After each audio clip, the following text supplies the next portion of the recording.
Hi guys, welcome back to Gwayne Sailing. On our first day on the Intercoastal Waterway System, it was beautiful with lots of pine trees and dark glassy water. We still had commercial traffic to deal with in this area, and we had to call a few bridge tenders along the way to open the upcoming bridges for us. Our first stop on the ICW was Coinjack, North Carolina, for their famous prime rib dinner. One serving fed us for days afterwards. The weather was starting to get cold now at the end of September, but we brought enough clothes to bundle up and stay warm. It rained a few times on this part of the trip, so we ate dinners inside a couple of nights, but in the mornings it was dry and sunny enough for us to continue. Most of the waterway in the Alligator River was swamp-like, with beautiful fall colors along the shore, but we didn't see any alligators here. Just a few more barges. We stopped in Belhaven for 2 nights since the wind had picked up. It was a cute little town that had a much needed grocery store. The marina had a golf cart that we could use to buy food for Thanksgiving, since there's no restaurants open in the tiny village. Wayne cooked a great Thanksgiving dinner on the boat, and we called our parents, friends, and relatives to tell them how much we appreciated them. We checked out the local brewery that had self-serve tappers that we love so much and played some games there since we were stuck for another night due to a huge wind squall that came through. Then headed to dinner at a super quaint and historic bed and breakfast in this remodeled mansion from the 1950s, which was fully decorated for the holidays. More and more houses started to appear on shore the farther south we went. We also started to see more boats going in the same direction as us. At one point the next day, we could see 10 to 15 other sailboats all around us. The fall colors were still following us, but it was starting to get much colder now. We pulled into Oriental Marina in the town of Oriental, North Carolina, for a few nights to wait for warmer weather. It has been getting down to the 30s at night, and we have only one small space heater on the boat to keep us warm. Oriental was one of my favorite towns, and I've liked to stay there longer. The marina had a motel and a tiki bar attached to it, and this was a great town to walk around and check out the older homes, the community labyrinth, and even an artesian well. We bought a tiny Christmas tree for our boat, which was made out of recycled crab pots, since it's now the first week of December and we wanted to spruce up our cabin for the holidays. We passed a few more commercial fishing boats going the opposite direction before getting to Beaufort, North Carolina. The next night, right at sunset. This town is not to be confused with Beaufort, South Carolina, spelled the same way and also on the ICW. The entire eastern coast was having a cold spell this week, and the temperatures during the days were in the low 30s and in the 20s at night.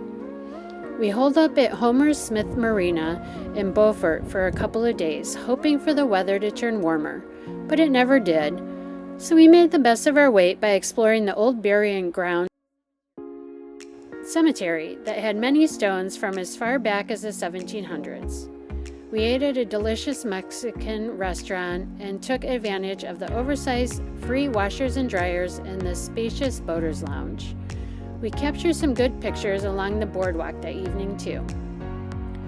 Waterfront homes were becoming closer together, larger, and wealthier the more we went south in North Carolina. Dolphins are also becoming an everyday sighting now. However, there weren't many other boaters on the waterway due to the cold weather. There was only one other boat in the marina in Swansboro, so we decided to introduce ourselves to AM, Bill, and Pedro, and they invited us into their cabin for drinks, snacks, and stories as we warmed up. The next day had extreme cold and wind chills in the low 20s, but we had many dolphin sightings. Most times we can see the dolphins ahead of us, but today they swam alongside our boats for a few miles, and we were able to get good video of them. The ICW here runs through Camp Lejeune, North Carolina, and we saw many military boats and planes as we went through the 18 miles of waterway. We had to schedule our travel to time to ensure we reached a lift bridge that only opens each day between 12 and 1. And it was critical that we stayed in the channel the entire way so we didn't hit any unexploded devices in the water beneath our boat's keel. We saw a few derelict boats as we passed by. However, on the other shoreline were multi-million-dollar houses on stilts overlooking the ICW. We tried to stop at Harbor Village Marina that evening, but the tide was too low and we ended up bottoming out here and got stuck at the entrance to the harbor. And because the sun was setting and the current was going in the wrong direction, anchoring was not an option. We called Shane, a local harbor host in the area, and he was nice enough to get in his boat after sunset in the 20-degree weather and help guide us into the marina once the tide started to rise. We were so thankful for his help. There were more cool bridges and beautiful homes along the ICW the next day on our short journey to Wilmington, North Carolina. Palm trees and huge oak trees with Spanish moss are starting to become more common now. We stayed at Dockside's restaurant and marina for a few days, waiting for warmer weather to come, and enjoyed the beachfront, good seafood, drinks, and great sunsets. We got a chance to thank Shane and his wife for helping us at a yummy sushi place in town, and then headed back to the marina, which is always lit up year-round for the boaters to enjoy. Once the weather was back into the 40s, we headed for Southport, North Carolina, and passed many oyster farms in this area. The Southport waterfront was decorated for the holidays.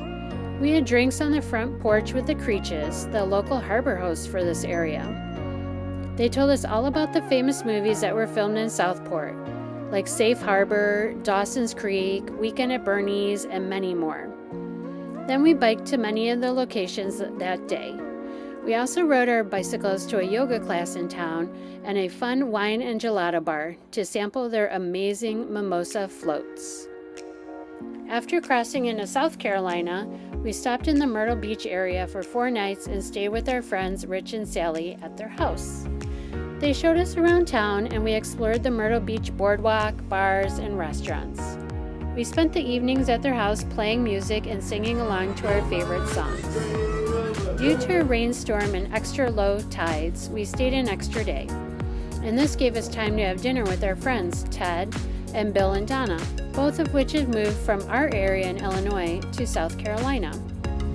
As we headed farther down the ICW, we saw more big cypress trees with hanging moss along the shoreline.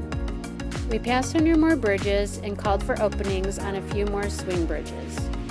Due to extremely low tides, shoaling in the area, strong winds, and very early sunsets, we are unable to get through some portions of the ICW safely. There have been reports of 4 or 5 boats hitting bottom and getting stuck each day this week.